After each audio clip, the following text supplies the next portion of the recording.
I'm Steve Wiggins, and this is the Groundworks Ministries podcast.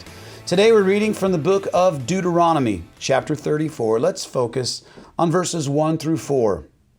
Then Moses went up from the plains of Moab to Mount Nebo, to the top of Pisgah, which faces Jericho, and the Lord showed him all the land, Gilead, as far as Dan, all of Naphtali, the land of Ephraim and Manasseh, and all of the land of Judah, as far as the Mediterranean Sea, the Negev, and the region from the valley of Jericho, the city of palms, as far as Zoar.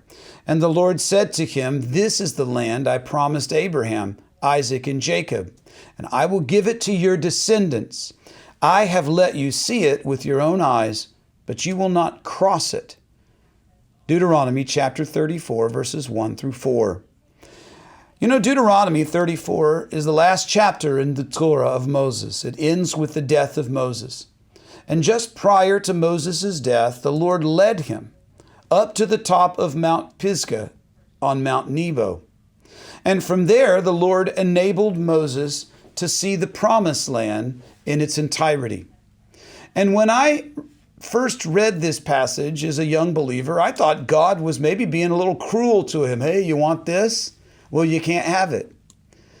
But the Lord didn't seem very gracious toward his servant, did he? I mean, who had so faithfully trusted him? He went back to Egypt after all. He dealt with Pharaoh, put his life at risk, and then he led these Hebrews across through the Red Sea and all this stuff.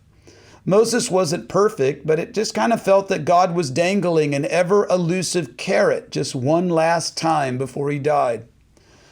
A few years ago, I went to the top of Mount Pisgah, just to view Israel as Moses had.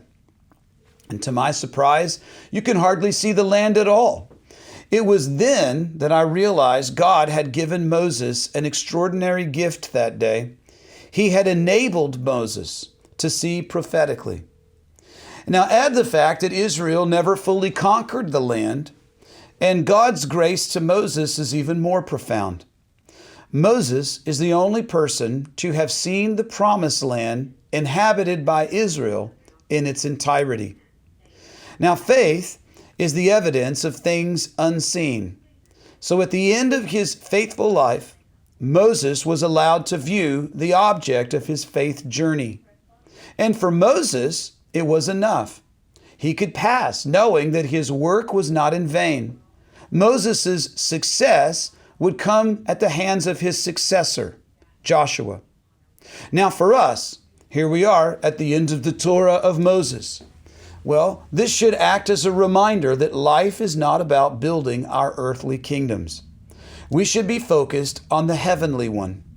God honors those who die to themselves, that others can enter into his kingdom.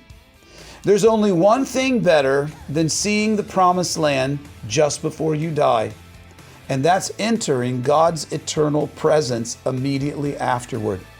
And that's exactly what Moses did. Don't worry, we'll see him later at a place called the Mount of Transfiguration. I'm Steve Wiggins, and this is the Groundworks Ministries podcast. Check us out at groundworksministries.com.